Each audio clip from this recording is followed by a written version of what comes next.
So it is really depressing with the struggles that I have, when I'm capable and have enough courage to like go out with my, partner, that like I get overly stimulated in ways that it's embarrassing, and it makes me not want to be in a relationship. So it took me like 2 hours to get ready, like full glam, and we were going out to do a review at River City Casino, and which ended up happening. But if you struggle with autism or sensory problems, I was just very overwhelmed because of all the gambling machines, all the flashing lights, and the incredible fucking amount of smell of like cigarettes, and I already have a migraine, and I was just embarrassed. And so literally I said, take me the fuck home and be on your merry way, like I need to be alone. But also,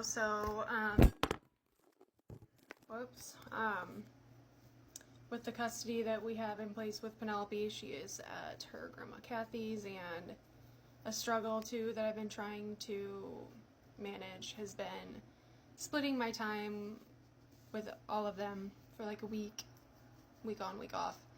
And any mother, there's no way you can adapt to the loss of time of a child. So what do? I push everybody else away. And I sit in my lonesome and cry. Because that's what I'm most comfortable doing. Because that's apparently what I did. Just sit with my uprising. So I'm just going to get into more of a little bit of detail as to maybe why the emotional regulation might be terribly impossible for me. So it started, we're just going to go into the traumas.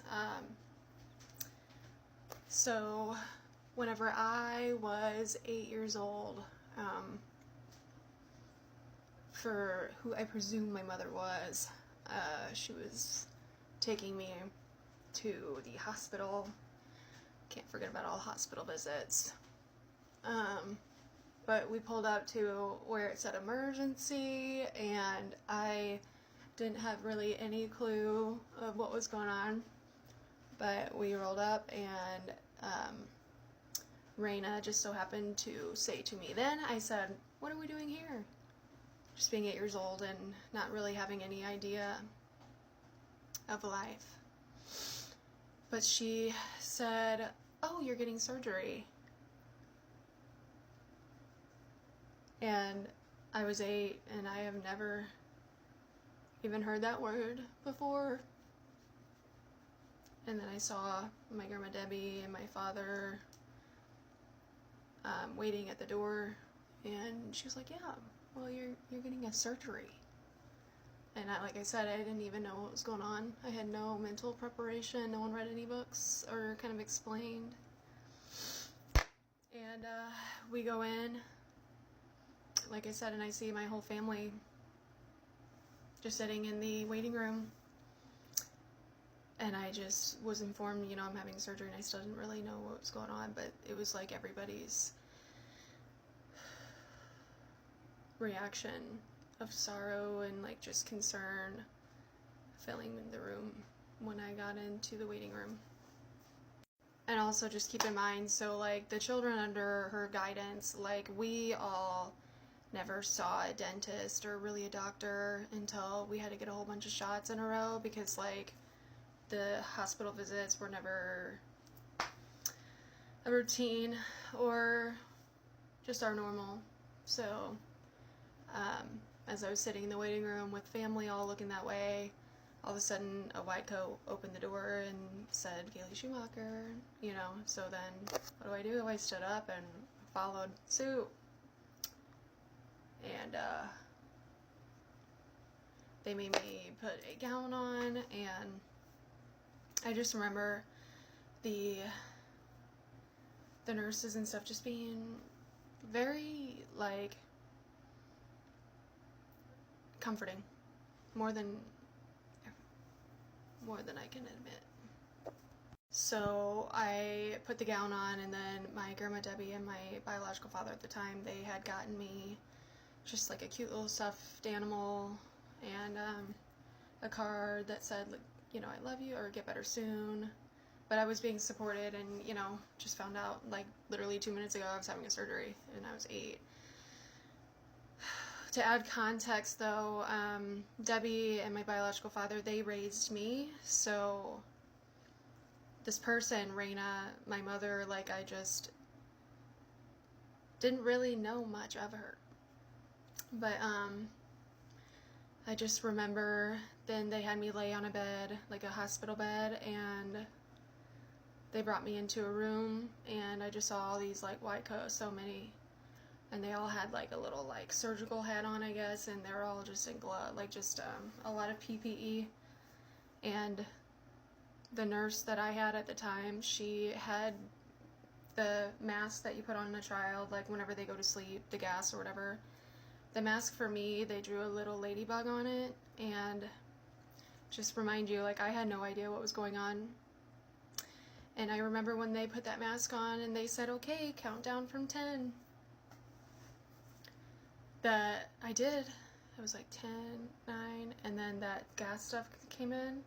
I'll never forget, like, it was burning the actual hell out of my eyes, and I didn't know what was happening to me, but I just knew that that hurt, and I was scared, and I was in this, like, fucking room of a hospital with so many doctors that I was just, like, it was just intense, and I had burning eyes, and then all of a sudden, it goes black. So, then I'm sure, you know, because I was passed out, the doctors go in and do a hernia surgery on me at 8 years old. So what I vividly remember seeing whenever I woke up, I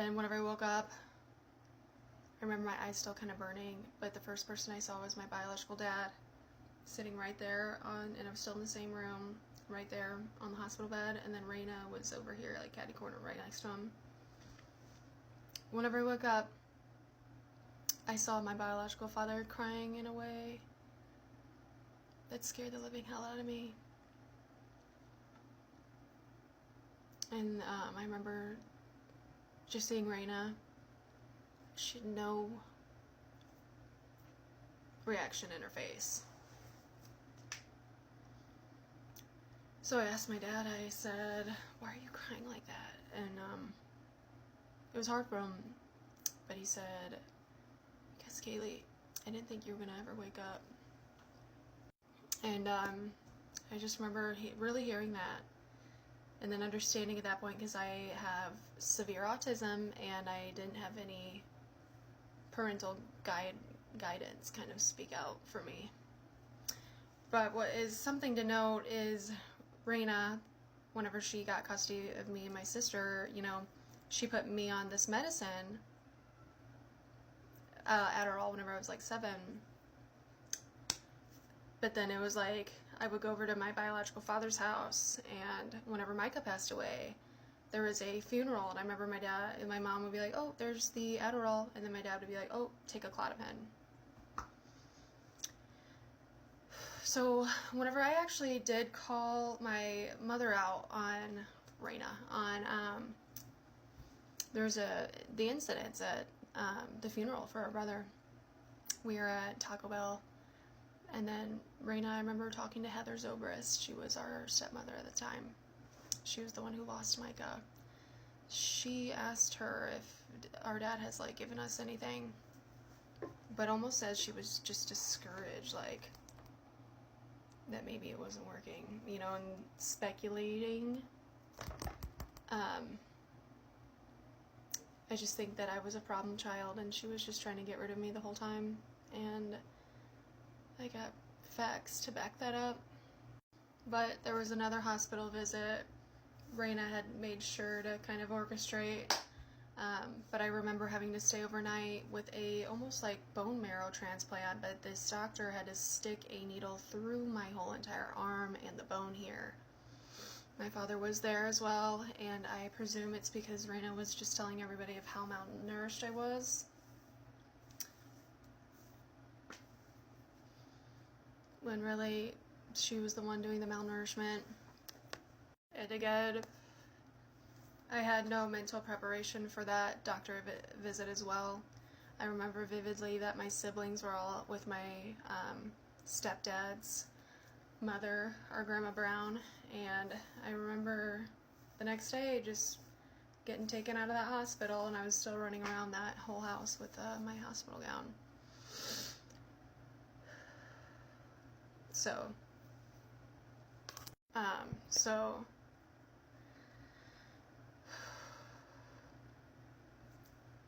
this is all going to conclude together, you'll see. But then there was the year where we were going to Beckemeyer, and then all of a sudden I had to go to a different school, and then Raina would make fun of me and say, oh, now you got what you wanted, now you get a ride on the short bus since you're so stupid. She used to say commentary to me like, you're so stupid you won't even be able to tell whenever you're being fucked.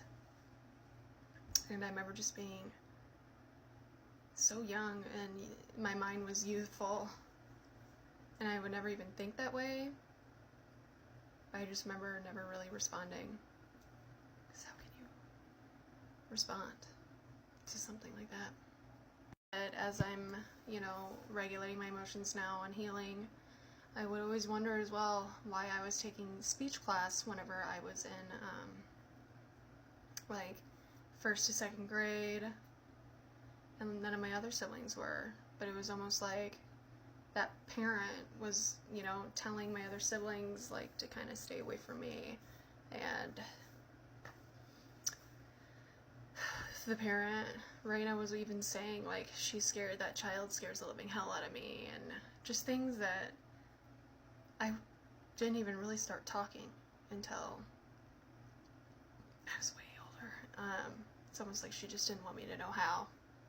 There was a day, she was driving me to school and wearing the green Passat. It was a stick shift, and I remember we were driving past the Edwardsville courthouse, and she was just verbatim you're doing all this fucking shit to me on purpose, you're failing fucking classes on purpose, all this stuff of really hostile energy. And I remember just being so devastated at that point, because I was in middle school, and I really was upset because I really didn't know how to be cognitively aware, because whenever she was putting me on medicine, it was I was able to do so much better. And once she recognized that I could speak clearly and do better, she wanted to take me off the medicine. So maybe this message could never be spoken to the world. And now it's I look back, and the reason why I can come to this conclusion is because I remember whenever Grandma Debbie was raising me and Brittany, our hair was so long. It was all the way from our head, and it would go all the way down to the bottom of our ass, almost under our feet long. But as soon as Raina had the custody, it's she, in a way, whenever you have autism, I don't know, she persuaded me very easily, but she ended up cutting all my hair off, persuading me to do it. And growing up, I just always remember Brittany, my older sister, having these spaz attacks whenever we go get our hair chopped. And I think it's because maybe that traumatized my sister, or maybe Raina did the same thing to her, and it just really caused a very bad image for ourselves, and almost a trauma every time we just have to get a haircut for school. You can I have witnesses to detest to everything that is even being said, but in high school, it was it got worse. I would get off the bus and have a friend with me, Savannah. This person was my best friend at the time, and we got off the bus and went into the house, and all Raina said was, oh, did you dress like that to be a prostitute today? Are you dressing up to be a hooker for, all those men around you? And I remember my friend just being very uncomfortable, Savannah, and I remember just being why the fuck does she hate me so much?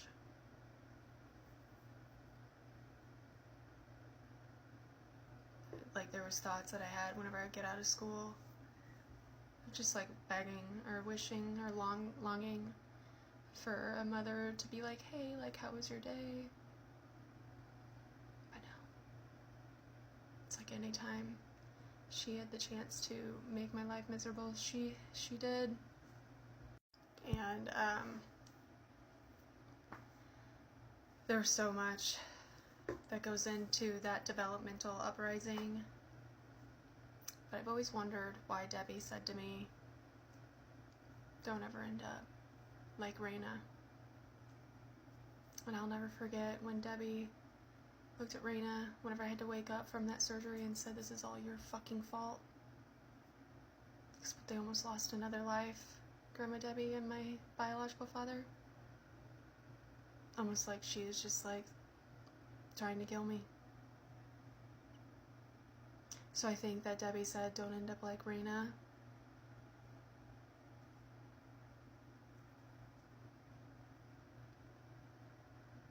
It's just scary. Because of recent events. And then just in this last year, Raina had ended up calling my ex-husband's whole entire family and saying that I was like moving to California, that I was doing a whole bunch of drugs. She even called DCFS on me, and which was kind of ironic because at the time we were closing up a divorce, you know, with family court. We had a guardian ad litem involved. What she doesn't realize is I was shortly informed of the Stockholm syndrome that I have, and kind of when it was diagnosed that they perceived. It really has a lot to do with Raina. And I remember whenever I did, I almost want to insert the text messages. She was blaming Tim's family whenever they saved my life from her. So the reason why it's heavy and I cry and now I'm, you know, isolated, I'm alone, me and Brandon were trying to have a date night, and I sit here,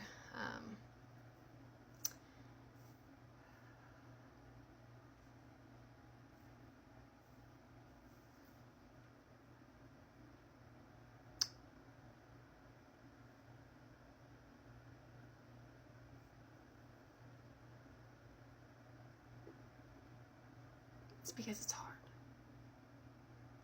accepting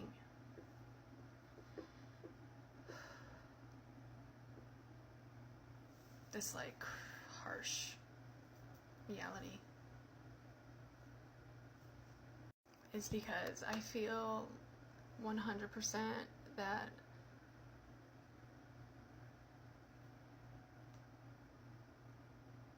I didn't have the luxury of having the tools that are needed to be self-sufficient. I feel like she is evil enough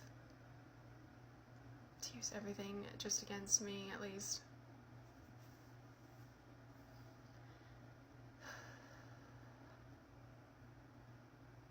For some kind of gain.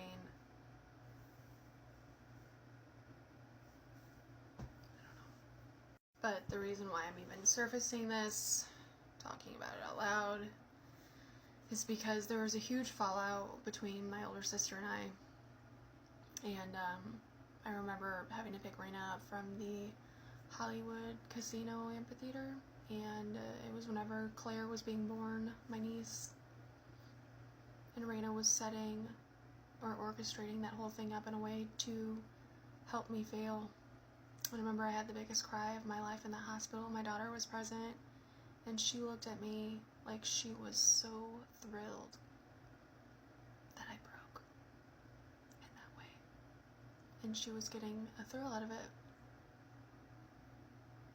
And she still messages me to this day, like rubbing that love that she has with Claire in my face, as if it doesn't affect someone who has autism. As if I'm too stupid enough to realize what that demon is doing. But all I do want to say is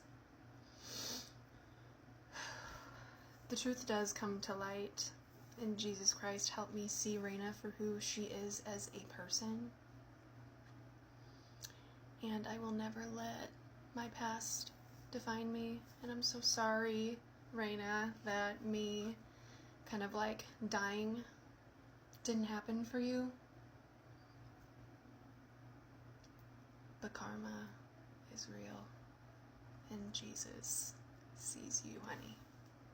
There was one moment that even threw me for a loop, and it was almost like Jesus Christ had control over me for a minute. It was whenever I had to leave Florida because Penelope's gardening at Lightham didn't foresee Raina being a healthy space for me and Penny. But I remember there was a moment Raina called me, and I remember just saying on the phone, you know, not everyone is meant to be parents. And that was the first time really she hung up on me. She called back later, just kind of frazzled, trying to make these plans with me, Brittany, and her. That obviously never happened because she was mentally trying to prepare more doomsday shit, more sad shit for someone with autism. Even though God said, fuck you, bitch. We're gonna make her aware. And he's shining bright on that bitch like a diamond. What? So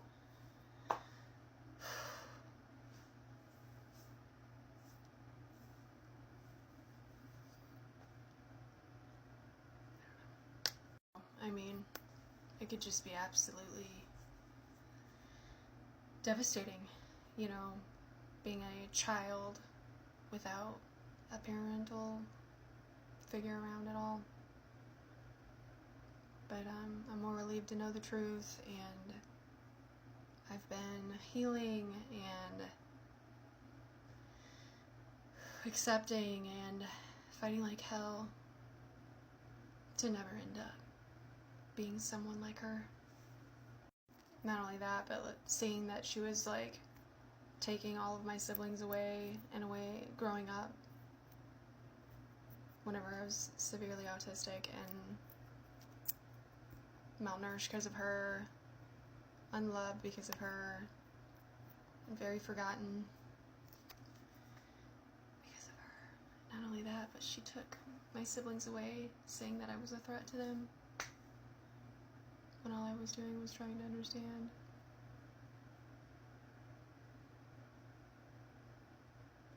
So, autism awareness is very important to me, because usually people with autism don't know how to speak for themselves, especially if they were never taught how to read. Not only that, but seeing that she was like taking all of my siblings away in a way growing up whenever I was severely autistic and malnourished because of her, unloved because of her, and very forgotten because of her. Not only that, but she took my siblings away, saying that I was a threat to them, when all I was doing was trying to understand.